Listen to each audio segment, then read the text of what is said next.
Channel को subscribe नहीं किया होगा क्योंकि मुझे पता है कि किस किस्म के मसले चल रहे हैं मुझसे। खैर पॉइंट ये है कि यार Shahid Afridi, my man, my friend, my legend, उन्होंने कोई बात कर दी है। सुना है कि किसी टीवी चैनल के ऊपर बैठकर उन्होंने मिस्टर बाबर आजम के बारे में ये कहा है कि बाबर आजम कंसिस्टेंटली फेल हो रहे हैं और अगर इस चैंपियंस ट्रॉफी में भी वो फेल हो गए तो उनको क्रिकेट छोड़ देनी चाहिए, उनको टीम से जो है किनारा कशी कर लेनी चाहिए। क्वेश्चन मेरा सिर्फ ये है कि मेरे दोस्त, आपके दामाद यानी कि शाहीन शाह अफरीदी भी तो कंसिस्टेंटली फेल ही हो रहे हैं। उन्होंने भी तो कोई टूर्नामेंट हमें नहीं जिताया, क्योंकि इसके बारे में यही कह रहे हैं बाबर आजम के बारे में कि उन्होंने कोई टूर्नामेंट नहीं जिताया है। इस वक्त हमारी टीम में कौन सा ऐसा मैच विनर, टूर्नामेंट विनर बैठा हुआ है जिसके बारे में हम ये कहेंगे उसको टीम नहीं छोड़नी चाहिए? मेरा ख्याल में तो हमारे एक्स क्रिकेटर्स को कुछ थोड़े से होश के नाखून ले लेने चाहिए। इंडिया के एक्स क्रिकेटर्स हैं यानी कि युवराज सिंह जो हैं वो 10-10 घंटे ट्रेनिंग करके अभिषेक शर्मा के साथ उसको क्या से क्या बना रहे हैं। अभी एक नया तोहफा उसने बना के, अभी वो क्रिकेट से गया नहीं था, पुराने लेजेंड इनके गए ही नहीं थे कि नए नए लेजेंड्स को भी वो बनाना शुरू हो गए हैं। कब से रणजी ट्रॉफी से उसने उसको पकड़ा हुआ है युवराज सिंह ने, और आज आप देख रहे हैं कि अभिषेक शर्मा कहां से कहां पहुंच गए। उसकी बैटिंग के अंदर पूरी झलक नजर आ रही होती है युवराज सिंह की ही। अब उसको क्या जरूरत है कि वो किसके साथ खेले किसके साथ ना खेले, जब उसको फर्स्ट हैंड इंफॉर्मेशन मिल रही है, गाइडेंस मिल रही है, मेंटोरशिप मिल रही है युवराज सिंह की तरफ से। और एक हमारे एक्स क्रिकेटर्स हैं जो कि बस,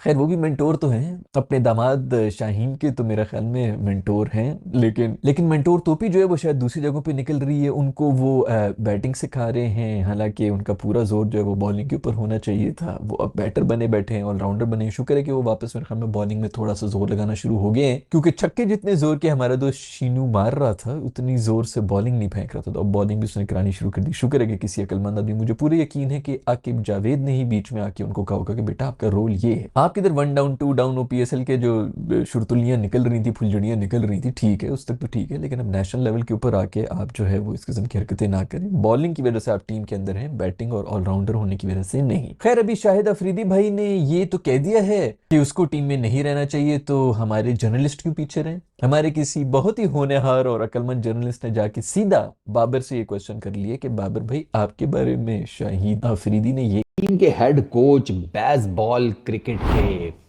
आप उसे क्या कहेंगे, बानी, पायनियर ब्रेंडन मकल्लम, वो ये कहते हैं कि अभिषेक शर्मा ने जो हमें हमारे अगेंस्ट इनिंग्स खेली है ना, खैर इनिंग्स तो नहीं खेली उसने, तो बेसिकली उधेड़ा है।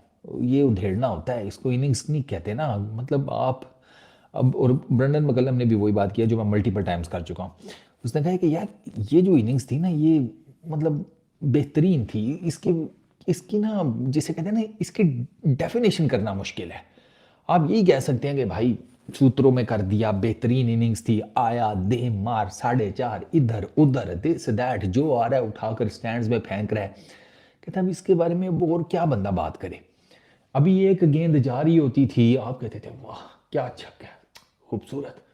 ये गेंद कहाँ से आ रही है, पता लगा आप जितनी देर में वो अपने जहन में रिप्लेस कर रहे थे ना कि क्या खूबसूरत शॉट मारा था, वाह वाह वाह वाह वाह, पता लगता है कि उसने वहीं पर कहीं और से छक्का गुजार दिया है। तो यानी कि बेसिकली पिछले कश का ना मज़ा अभी आपका पूरा हुआ नहीं होता कि एकदम आपके अंदर जो है ना दूसरे कश की तलब हो गई। ये वाला काम किया अभिषेक शर्मा ने। एंड प्लस ही सेड कि यार इस लड़के ने ना जिनको मारा है ना, उनमें से 4 fast bowlers, genuine lethal fast bowlers, जो कि रेगुलर 90 माइल्स पर आवर की पेस को हिट करते हैं। ऐसा नहीं है कि 4 ओवर्स में जनाब एक आधा गेंद कर ही दिया 90 माइल्स का, ऊपर से लेके नीचे तक का जोर लगाकर नहीं। ये चारों के चारों, आर्चर, वुड, कार्स, दूसरा वो चौथा जो था वो कहता है वो भाई वो सारे के सारे जो थे ना 90 माइल्स पर आवर वाले हैं और रेगुलर हिट करने वाले, उनको इस बंदे ने पेला है। आर्चर और मार्क वुड तो, आप लिस्ट बनाए ना अगर फास्टेस्ट बॉलर्स की इस टाइम के ऊपर, पहले 5 में आते हैं, पहले 3 में भी कर लो तो मेरा ख्याल है कि इन दोनों जितना रेगुलरली 90 माइल्स प्लस करने वाले बॉलर आपको बहुत कम नजर आएंगे। उनको इसने स्टैंड्स में उठाकर फेंके। वो वुड को मिड विकेट के ऊपर ये पुल मार रहा था, आर्चर को कट्स के ऊपर छक्के मार रहा था। फिर वो ब्रेंडन मैकलम ने कहा कि चलो पेसर्स को तो मार दिया, हमारा वो गन किस्म का लेग स्पिनर आदिल रशीद, पुराना चावल, वो इस टीम में मेरा ख्याल है सबसे ज़्यादा पुराने हैं, ये आदिल रशीद, ये और बटलर ना, ये मेरा ख्याल है यही हैं जो सबसे ज़्यादा पुराने हैं। अगर आदिल रशीद तो मुझे लगता है कि ये शायद सबसे ज़्यादा पुराने हैं। एक बंदे ने क्वेश्चन किया, उन्होंने कहा यार ख्वाजा साहब मुझे ये बताएं कि आज तक हमने ये सुना हो कि विराट कोहली इंजर्ड हो गया प्रैक्टिस सेशन में, तो मैं हैरान थोड़ा सा, मुझे उस वक्त भी नहीं याद पा रहा था कि विराट को मैंने कभी सुना हो कि प्रैक्टिस सेशन में वो इंजरी का शिकार हो गया, या रोनाल्डो जो है वो इस तरह जो है वो इंजरी का शिकार हो गया। तो वो मैं भी लाजवाब था।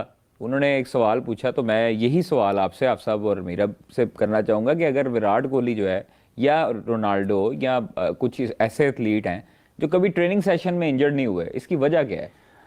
ख्वाजा साहब, इसमें सबसे पहली बात तो यह है कि एक तो लक फैक्टर आपका बड़ी अहमियत है। लक आपकी साइड पर है या नहीं है, क्योंकि आप चलते चलते आपका भागते हुए टखना मुड़ जाए, ठीक है, तो वो तो आपके काबू में नहीं है, ठीक है।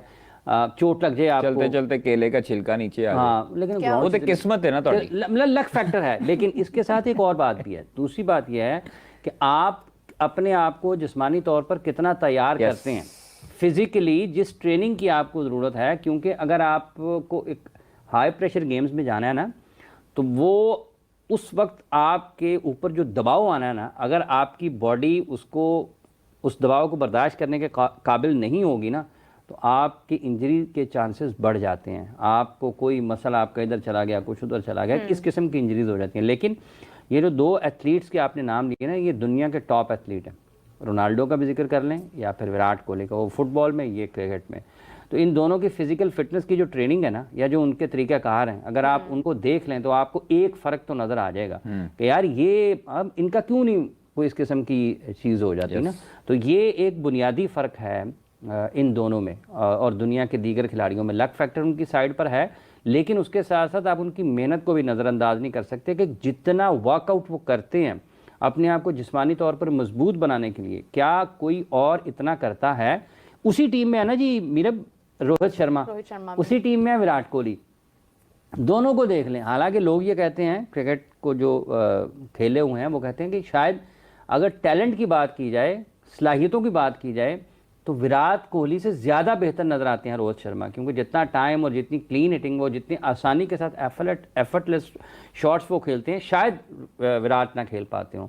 लेकिन जो वर्क एथिक्स हैं, जो गेम को अप्रोच करने का तरीका है, या और चीज़ें हैं जो उनकी खेल के मयार को बुलंद कर सकती हैं, वो कहीं ना कहीं फ़र्क नज़र आता है। अच्छा, महेंद्र सिंह धोनी के बारे में भी कभी शायद सुना हो कि वो इंजर्ड हुए हैं या नहीं हुए हैं? मैंने पर्सनली, क्योंकि हाफिज साहब आपका और आकाश साहब आपका इंजरी देखें, इंजरी ये नहीं है कि वो हर बंदा जो है वो लोहे की बॉडी रखता है। इंजरी किसी के साथ किसी टाइम भी हो सकती है। मैं आपको एक बात बताती हूं, लेकिन आप अगर मेंटली तौर पर और जिस्मानी तौर पर अपने आप को टफ रखते हैं, फिजिकल तौर पर फिट रखते हैं, उतनी आप जो है वो सारी प्रोटीन और कार्ब्स लेते हैं जितनी आपकी जिस्म को चाहिए। ये नहीं कि हम जो है वो जब